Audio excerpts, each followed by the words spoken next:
নমস্কার বন্ধুরা, সুনিতার হেসেলে সবাইকে স্বাগত। প্রতিদিনের মতো আজও আমি চলে এসেছি আরেকটি নতুন রেসিপি নিয়ে। আজ আমি আপনাদের সঙ্গে শেয়ার করব সম্পূর্ণ নিরামিষ পদ্ধতিতে ইঁচড়ের ডালনা। চলুন তাহলে রেসিপিটি শুরু করা যাক। এখানে দেখুন, আমি এঁচড়গুলোকে একটু বড় সাইজের টুকরো করে কেটে পরিষ্কার করে ধুয়ে নিয়েছি।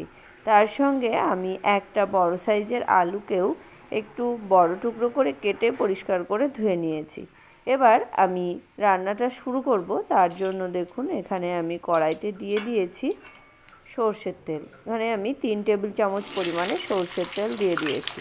তেলের মধ্যে আমি প্রথমেই আলুগুলোকে একটু লালচে কালার করে ভেজে নেব লবণ আর হলুদ দিয়ে। এখানে আমি এঁচড়গুলো কিন্তু সেদ্ধ না করেই রান্না করব। আপনারা চাইলে এখানে প্রেসার কুকারে একটা সিটি দিয়ে এঁচড়টাকে একটু সিদ্ধ করে রান্না করতে পারেন।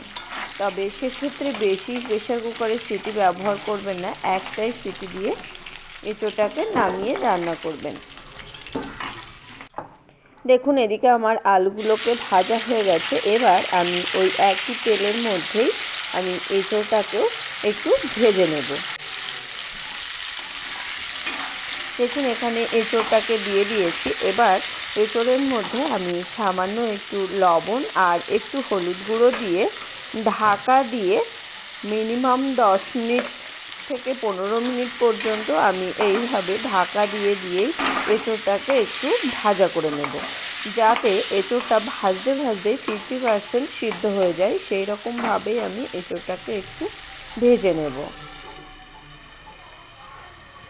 দেখুন, এঁচড়টা আমি এইভাবে ঢাকা দিয়ে প্রায় 15 মিনিট ধরেই আমি এঁচড়টাকে কিন্তু লো আছে খুব ভালো করে ভেজে নিয়েছি। এবার এই এঁচড়টাকেও আমি তুলে নেব আলুর মধ্যেই। এখানে এঁচড়টাকে আমি তুলে নিয়েছি। এবার ওই একই তেলের মধ্যে আমি দিয়ে দেব 1 চামচ পরিমাণে ঘি। এখানে আমি আর নতুন করে তেল অ্যাড করিনি, ওই একই তেলের মধ্যেই আমি 1 চামচ ঘি অ্যাড করেছি। ঘি দিয়েই আমি ফোড়নটা তৈরি করে নেব। তার জন্য দিয়ে দিয়েছি তেজপাতা, শুকনো লঙ্কা, দিয়েছি গোটা জিরে আর গোটা গরম মশলা। খুব ভালো করে ফোড়নটাকে একটু ভেজে নেব। এখানে ফোড়নটা কিন্তু খুব ভালো করে ভেজে নিয়েছি। এবার এর মধ্যে আমি দিয়ে দেব 1 চামচ পরিমাণে আদা বাটা, আর দিয়ে দেব আমি 1 চামচ পরিমাণে জিরে আর ধনে বাটা। খুব ভালো করে মশলাটাকে তেলের সঙ্গে একটু মিশিয়ে নেব। মিশিয়ে নিয়ে এর মধ্যে আমি দিয়ে দেব একটা ছোট সাইজের টমেটো, আমি ছোট টুকরো করে নিয়েছি। সেই টমেটোটা এখানে আমি দিয়ে দিয়েছি। খুব ভালো করে আবারও একটু মিশিয়ে নেব। মিশিয়ে নিয়ে এর মধ্যে আমি দিয়ে দেব স্বাদ অনুযায়ী লঙ্কা গুঁড়ো। যে যেমন ঝাল পছন্দ করেন সেই অনুযায়ী লঙ্কাটা এখানে ব্যবহার করতে হবে। দিয়ে দিয়েছে সামান্য একটু জল।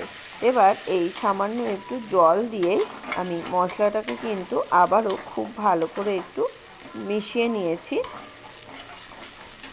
মিশিয়ে নিয়ে আমি এবার এই মশলার মধ্যে দিয়ে দেবো স্বাদ অনুযায়ী একটু লবণ, আর দিয়ে দেবো পরিমাণ মতো হলুদ গুঁড়ো, আর দিয়ে দেবো সামান্য একটু চিনি। যেহেতু নিরামিষ রান্না, সেই কারণে আমি এখানে সামান্য একটু চিনি ব্যবহার করেছি। খুব ভালো করে সমস্ত মশলাটাকে মিশিয়ে নিয়ে আমি ঢাকা দিয়ে মশলাটাকে কিন্তু খুব ভালো করে একটু কষিয়ে নেব। দেখুন, মশলাটাকে আমি প্রায় 2 থেকে 3 মিনিট মতো ঢাকা দিয়ে খুব ভালো করে একটু মশলাটাকে কষিয়ে নিয়েছি। এবার এই মশলার মধ্যে দিয়ে দেব আমি কাজু বাদাম বাটা। এখানে আমি প্রায় 7 থেকে 8টার মতো কাজু বাদামকে একদম মিহি পেস্ট করে নিয়েছি। সেই কাজু বাদামের পেস্ট এখানে দিয়ে দিয়েছি। খুব ভালো করে আবারও মশলার সঙ্গে মিশিয়ে নেব। মিশিয়ে নিয়ে ঢাকা দিয়ে আমি সমস্ত মশলাটাকে কিন্তু খুব ভালো করে একটু কষিয়ে নেব, মশলা থেকে তেল ছাড়া পর্যন্ত। দেখুন, মশলাটা কিন্তু খুব ভালো করে কষানো হয়ে গেছে। মশলা থেকে খুব সুন্দর তেলটা ছেড়ে গেছে।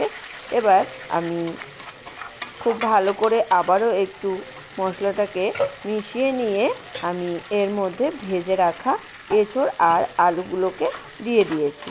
এবার এই এঁচোড় আর আলুগুলোকে দিয়ে মশলার সঙ্গে খুব ভালো করে একটু মিশিয়ে নিয়ে আমি এখানে সামান্য একটু জল অ্যাড করেছি। সামান্য একটু জল দিয়ে এঁচোড়ের সঙ্গে মশলাটাকে কিন্তু খুব ভালো করে একটু কষিয়ে নেব। এঁচোড়টা এইরকম ভাজা করে মশলার সঙ্গে কষিয়ে রান্না করলে এঁচোড়ের টেস্ট কিন্তু আরও খুব ভালো হয় সেদ্ধ করে নেওয়ার থেকে। একটু হাতে সময় নিয়ে এইভাবে এঁচোড়টাকে ভাজা করে মশলার সঙ্গে খুব ভালো করে একটু কষিয়ে রান্না করে দেখবেন এঁচোড়ের স্বাদ কিন্তু আরও ভালো হয়। এইভাবে আমি ঢাকা দিয়ে দিয়ে আমি মশলার সঙ্গে এঁচোড়টাকে কিন্তু খুব ভালো করে কষিয়ে নিয়েছি। দেখুন মশলা থেকে তেলটা খুব ভালো করেই ছেড়ে গেছে। এবার আমি এঁচোড়ের মধ্যে দিয়ে দেব পরিমাণ মতো গরম জল। আর এই রান্নাতে অবশ্যই একটু গরম জলের ব্যবহার করতে হবে। গরম জলের ব্যবহার করলে এঁচোড়ের স্বাদ কিন্তু আরও ভালো হবে আর এঁচোড়টাও কিন্তু খুব ভালো করেই গলে যাবে। খুব ভালো করে জলটাকে মিশিয়ে নিয়ে আমি ঢাকা দিয়ে মিনিমাম 10 মিনিট ঢাকা দিয়ে আমি এঁচোড়টাকে রান্না করে নেব। দেখুন এখানে আমি 10 মিনিট মতো ঢাকা দিয়ে এঁচোড়টাকে কিন্তু খুব ভালো করে রান্না করে নিয়েছি। এঁচোড়টা খুব সুন্দর সিদ্ধ হয়ে গেছে। এবার এর মধ্যে আমি দিয়ে দেব সামান্য একটু গরম মশলা গুঁড়ো। যেহেতু গরম মশলা আমরা ফোড়নে ব্যবহার করেছি সেই কারণে আমি এখানে সামান্য একটু গরম মশলার গুঁড়ো ব্যবহার করেছি। খুব ভালো করে গরম মশলাটাকে মিশিয়ে নিয়ে আমি তৈরি হয়ে যাবে আমাদের এঁচোড়ের ডালনা। তাহলে বন্ধুরা আমার এই নিরামিষ এঁচোড়ের ডালনার রেসিপিটি কেমন লাগলো অবশ্যই কিন্তু কমেন্ট করে জানাবেন। আর যে কোনো নিরামিষের দিনে এই রকম এঁচোড়ের ডালনা যদি থাকে গরম ভাত কিংবা রুটির সঙ্গে আর কিন্তু কোনো কিছুই লাগে না। আমার এই এঁচোড়ের ডালনার রেসিপিটি আপনাদের কেমন লাগলো অবশ্যই কিন্তু কমেন্ট করে জানাবেন। যদি ভালো লেগে থাকে তাহলে একটা লাইক করবেন আর সাবস্ক্রাইব করে পাশে থাকার অনুরোধ রইল।